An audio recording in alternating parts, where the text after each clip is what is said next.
menyukseskan ini tidak mudah datang tiba-tiba untuk mengekspansi. Mungkin akan ada perlawanan, tidak mudah ditaklukkan. Maka dibuatlah divisi yang ketiga yang benihnya sudah disiapkan sebelum terjadi penaklukan itu. Apa benihnya? Teman-teman sekalian, ini yang disebut dengan orientalisme. Gerakan orientalis. Apa gerakan orientalisme ini? Gerakan orientalisme ini gerakan menghimpun orang-orang terpelajar yang hebat-hebat, yang punya daya pengetahuan kuat, ingatannya kuat, daya pemahamannya cepat. Maka diimpun mereka ini untuk mempelajari ketimuran dan Islam khususnya. Ya. Pelajari ini tentang Islam, referensi Islam, Al-Quran, hadis, fikih, macam-macam, sampai dikuasai. Kenapa? Karena ini punya pandangan setelah kumpul ini, ya, setelah kumpul ini terjadi pada tahun 1494. 1494 dikenal dengan perjanjian Tordesillas. Ya. Kemudian diamati, ini kan yang bisa memajukan Spanyol, menaklukkan kemudian Rodrik dan pasukannya pada saat itu kan cuma orang Islam. Orang Islam yang punya tuntunan untuk kebangkitan. Orang Islam yang punya tuntunan untuk kemajuan. Orang Islam yang punya tuntunan untuk kemaslahatan. Yang paling menarik, ini harus dimunculkan divisi ini. Divisi yang khusus mengkaji keislaman. Yang punya dua tujuan. Tujuan pertama, ambil hazanah-hazanah keislaman yang hebat-hebat. Untuk mengembangkan wilayah-wilayah di barat. Ya, di wilayah-wilayah ini. Yuk kembangkan, ambil. Maka setelah ditaklukkan Granada tadi, diambillah kemudian semua hazanah-hazanah keislaman. Kitab-kitabnya, penemuan-penemuannya, macam-macamnya, itu dibawa ke barat, diterjemahkan, digali, dan dipraktekkan di lingkungan mereka. Makanya sampai sekarang kemudian kemajuan-kemajuan yang dicapai, kalau Anda cek kembali, itu sumbernya, akarnya, itu akan mengakar kepada penemuan-penemuan orang Islam. Gak percaya silahkan. Sekarang sudah banyak dibuka. Banyak dibuka. Bukunya Ibnu Sina, Asy-Syifa, Qanun Fit-Tib, Al-Basair. Al-Basair itu di situ ada teori fisika tentang kecepatan cahaya, tentang macam-macam ada. Ya, tentang atom. Sekarang disebutkan John Dalton penemu atom, padahal yang menemukan atom pertama kali Jabir bin Hayyan.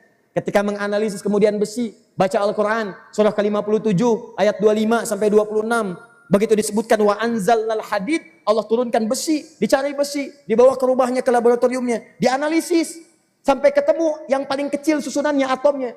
Sampai oleh beliau dirumuskan, ya ini atomnya dari besi, disebut dengan ferum kemudian hari. Ferum, F besar, E kecil, Fe. Dari ferum ini nomor atomnya berapa? Sesuai dengan nomor ayatnya, 25 sampai 26, nomor atomnya 26. Atom ini supaya stabil di ilmu kimia ada isotop namanya, untuk menjaga kestabilan atom. Isotop yang paling stabilnya 57. Ada 4, 55, 56, 57, 58. Yang paling stabil 57 isotopnya. Teman-teman, surah ke-57 ayat ke-26. Tuh. Dibawa ke barat kemudian, dirubah. Siapa penemunya? John Dalton. Al-Basair menganalisis Ibnu Sina di situ. Surah Al-Ma'arij dengan surah kemudian ke-32 As-Sajdah. Ditemukan malaikat naik turun ke langit, ke bumi. Ya, setiap naik turunnya seharinya sama dengan 1000 tahun. Maka dikeluarkan oleh Ibnu Sina hitungannya. Malaikat diciptakan dari cahaya, di hadis riwayat Muslim. Maka ketika naik turun pasti dengan kecepatan cahaya. Maka diturunkan bilangan-bilangannya, ditemukan oleh Einstein di kemudian hari. Diramu, dirakit, dipelajari. Sampai Einstein menjadi jenius. Sampai mengeluarkan kemudian teori dikenal dengan I sama dengan MC kuadrat. Teori relativitas. Banyak dibawa. Nah, kita itu tidak boleh mengeluhkan. Hak setiap orang kan untuk belajar. Sama dengan kita sekarang di barat maju kita pelajari kan. Kita pelajari. Itu standar biasa saja. Tapi saya mau katakan bahwa ditugaskan orientalis ini pertama untuk menerjemahkan, membawa semua hazanah keislaman. Bawa. Yang bagus-bagus kembangkan. Itu sah secara hukum. Tapi yang kedua, ini yang mesti Anda tahu. Yang orientalis ini ditugaskan untuk mendalami semua tuntunan dalam sumber-sumber keislaman. Termasuk Al-Quran, termasuk hadis, termasuk fikih. Kemudian ditugaskan bukan cuma mendalami. Bagian terakhirnya tanamkan racun di dalamnya. Bikin umat Islam itu menjauh dari Quran. Buat mereka ragu terhadap Quran. Kalau bisa, tanamkan pada mereka Al-Quran bukan firman Allah. Al-Quran itu produk budaya. Tanamkan pada mereka hadis itu tidak ada. Hadis itu baru dibuat 200 tahun setelah Nabi wafat. Nah, pernah dengar uraian ini? Nah, itu orang terlambat tuh. Dia cuma copy paste. Udah ada sebelumnya. Ya, udah ada. Namanya Ignaz Goldziher. Seorang Yahudi. Ya, keturunan Jerman.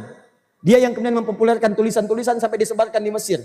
Ya, sampai dikutip oleh Taha Hussein, sampai diterjemahkan oleh Abu Hurairah, sampai disebarkan. Lu ada.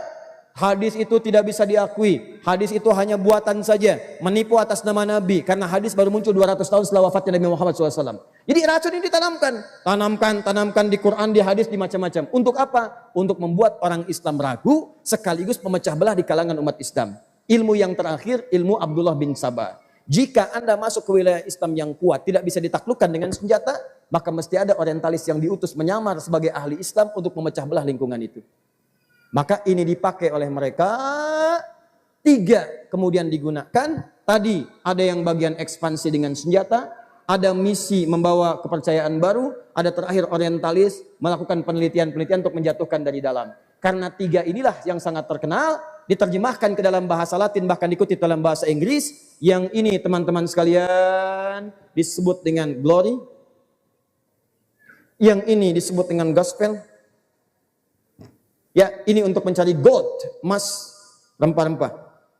Maka ini menjadi analis yang paling hebat untuk mewujudkan ini semua. Tujuannya 3, gold, glory, and gospel. Gold, cari semua harta benda yang paling hebat di timur dan barat. Kumpulkan, bangun kejayaan. Ya, glory, bangun kejayaan, ekspansi, kalau bisa serang, taklukkan, monopoli semua kekuatan. Gospel, bawa kepercayaan baru, tebarkan, sampaikan. Maka dikenallah kemudian dengan misi 3G. Ya. 3G, gold, glory, and gospel. Ini terkenal. Dalam sejarah terbukti. Maka secara singkat disebarkanlah kemudian ke beberapa wilayah. Termasuk ke timur. Pusat timur itu dulu, itu wilayah Jazirah Arab gak dianggap. Yang dianggapnya adalah wilayah Nusantara. Karena dikenal dengan kemajuan, teknologinya, berbagai halnya, sampai dengan ekspor rempah-rempahnya. Maka pada tahun 1511, maka datanglah perwakilan dari Portugal itu untuk meneliti jalur ke Nusantara.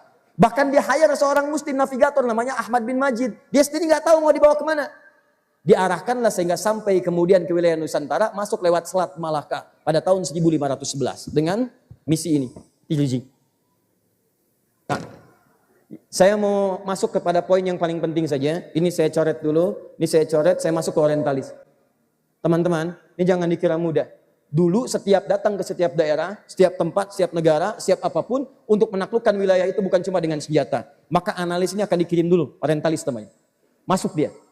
Contoh yang paling gampang, kejadian di Aceh. Ya, nggak bisa naklukkan dengan senjata, susah macam-macam, luar biasa. Dirayu nggak bisa, dengan senjata tidak mampu. Akhirnya siapa yang dikirim? Orientalis bernama Snok Hogronya. Snok ini wajah Eropa, mirip-mirip ke Arab-Araban. Kemudian dipalsukan datanya dipalsukan, datang ke Mekah, sampai ikutan haji, belajar kitab, belajar fikih, belajar bahasa Arab. Setelah menguasai itu, dia pulang ke Eropa, di-hire kemudian oleh pemerintahan India Belanda pada saat itu. Belanda meng-hire itu, dibawa sampai ke Aceh. Dikirim dulu itu seorang, tuh cuma 1 orang, bayangkan. Nyaman. Sampai ke Aceh karena bisa bahasa Arab, tahu fikih, tahu macam-macam, diangkat jadi mufti ulama. Ditelitilah kemudian oleh orientalis ini. Oh, kelemahan orang Aceh ini begini. Dilihat satu-satu. Ya, tangkap si ininya, jauhkan yang ininya, jauhkan dulu dari agamanya, catatannya lengkap disusun semua. Begitu sudah selesai, dilaporkan kemudian kepada tentara Belanda, baru disusun strategi untuk menaklukkan wilayah Aceh. Berhasil pada saat itu dengan ditangkapnya Cut Nyadim. Di Ponorogo, orientalis juga. Setelah susah, gerilya susah. Begitu susah dikirim orientalis. Bagaimana cara menjebak di Ponorogo itu? Gampang. Seperti masa lalu. Lihat, orang Islam senang dengan perdamaian. Nggak mau pertikaian, nggak mau perang.